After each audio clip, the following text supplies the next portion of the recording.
สู่คนนะครับเขามาสู่ประกอบพิธี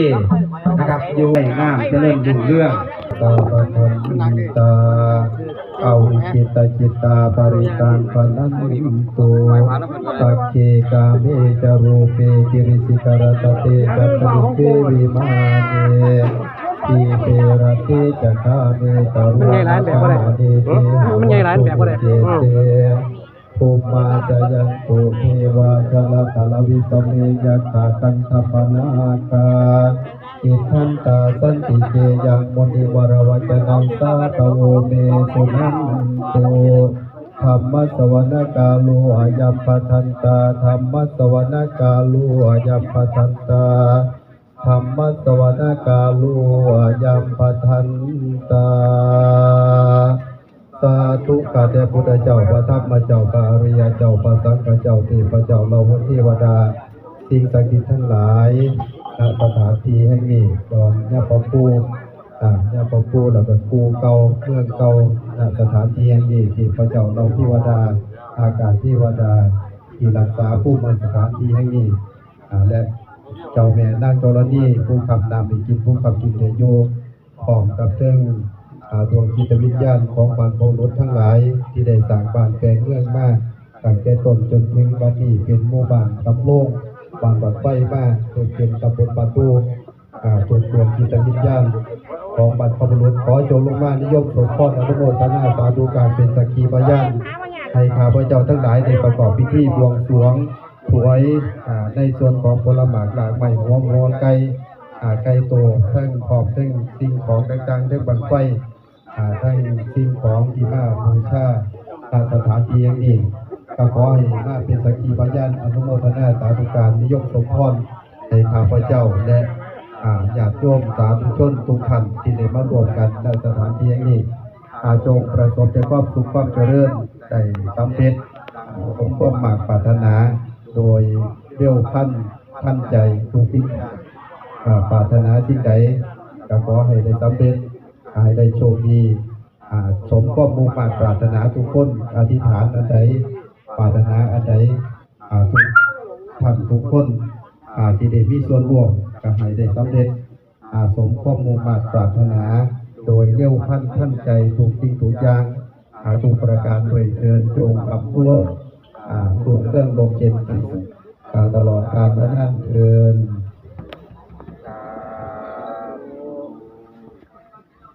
ยะพระพุทธไตรรัตนญาณมณีนพลังทิตาสุตตมา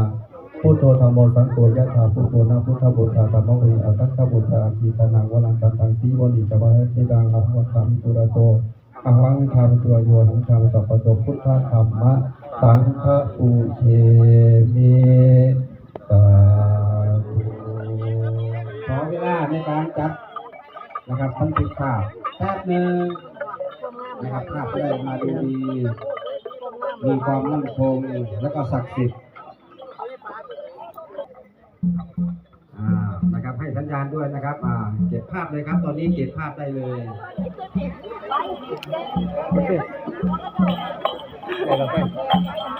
เตรียมได้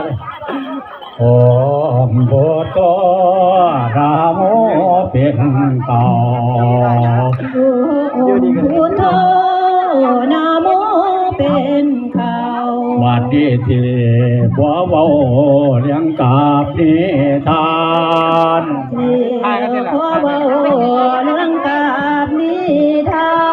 นเราเลี้ยงสงทานด้วยนาพ่อผู้ยืนดีกันเลยเป็นยูทูบเบอร์ด้วยนาพ่อผู้ไปทางไหนแม่ที่ย้อนไปมาทางนี้กำไฟแทนนอน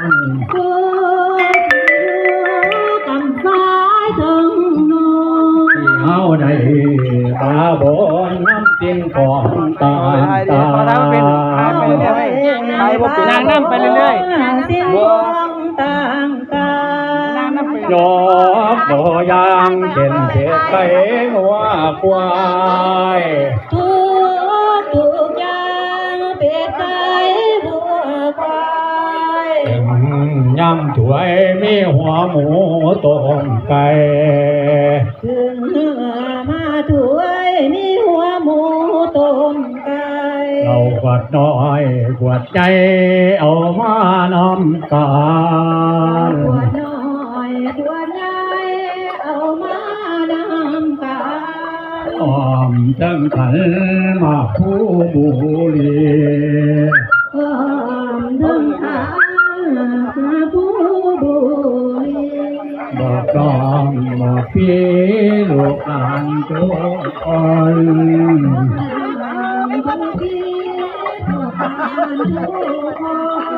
ได้ไป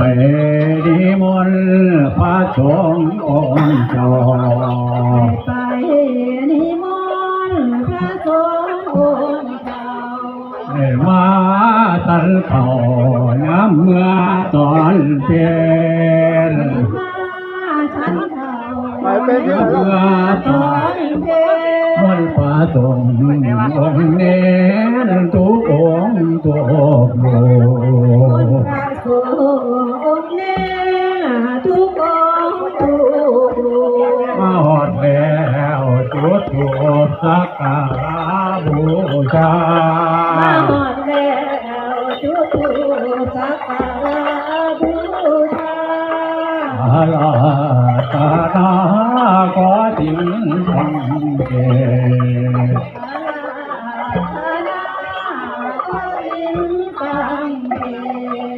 แอบดับแล้วรับโอปอนแอบดับลอยกันรับโอปอนที่โตเก่งตอนเอาบังไปไปแห่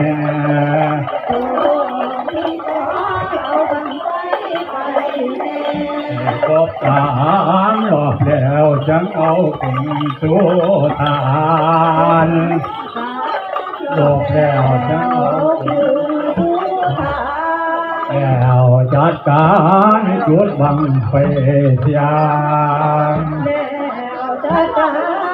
จุดบังไฟเสีย บังไฟเห็นยางกว่าผลจังสีดี บังไฟถึงเที่ยวป่าฝนจังดี จังสีบ่มีป่วยไปจากจาง จังสีบ่มีพ้อยไผ่จากยาง ร่างกายสีหางจากกระอุกโลกา ร่างกายเสียจากโลกา ที่พร้อมมาแล้วที่จะตัวนี้ตาน โอ้ว่าแล้วจะตอนนี้ทาง ยังมีมานิตานนางไง ยังมีมานิทานนางไทย บุญบังไว้ใหญ่ของพ่อพญาเมือง บางไปให้ของพ่อพญาเมือง ฟังแต่เสียงสูดังเกิน ฟังแต่เสียงสูดังคืน สวนบังเมืองของเท้าผ้าแดง ส่วนบางเมืองละครข่าวผ้าแดง โจหอดแลนกวนมัวมงฟ้า สูดแรงควันมัวมงฟ้า ของไอ้ลาสีแก้วเสียงทอง สองอายลาสีแก้มทอง ทั้งสองบ่มีบังอยู่ ขึ้นทั้งสองบ่มีบางอยู่ ตั้งหมูบังเงินบังแสน ขึ้นทั้งหมู่บางมือบางแสน จ่อไว้กะจ่อก่อนไว้ก่อน โจไว้ จุปนไว้ก่อ ครบสามรอบ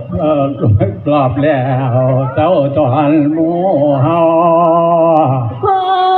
บรอบแล้วเจ้าคนผู้เฮาก ลับขึ้นบ้านสากลนอเฮาก ลับมาบ้านสาคนสุมเฮา ที่เอาบังไฟไปจูก็แปลว่า สิเอาบังไฟไป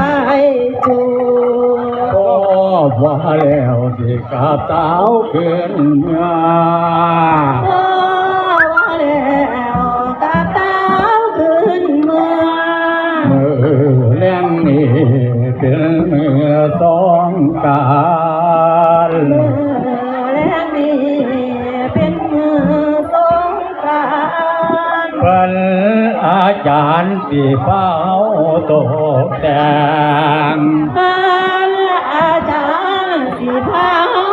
ตกแต่ง มือนั้นประเวทมือหอม มือนั่งบุญพระเวทมือหอม มือนั้นเป็นวันดีเด มือนั่งมือกันหลอน แง่กันหลอนแง่กันลา ครับโอ้ยอนุโมทนาสาธุครับให้มีความสุขความเจริญเด้อนะครับลูกของลูกอินตชัยนะครับเป็นผู้นำในการเสริมนะครับผู้แข็งแรง ลงทานไข่ลงทานไข่ลงทานไข่ คงเด้อ สาธุสาธุ นะครับแดดนี่แม่ ลงทานไข่ก็ดี อ้าวนะครับหลังจากนี้นะครับกษัตริย์กรอริยพจน์นะครับไหลนี่มองไปนะครับที่จะไปจู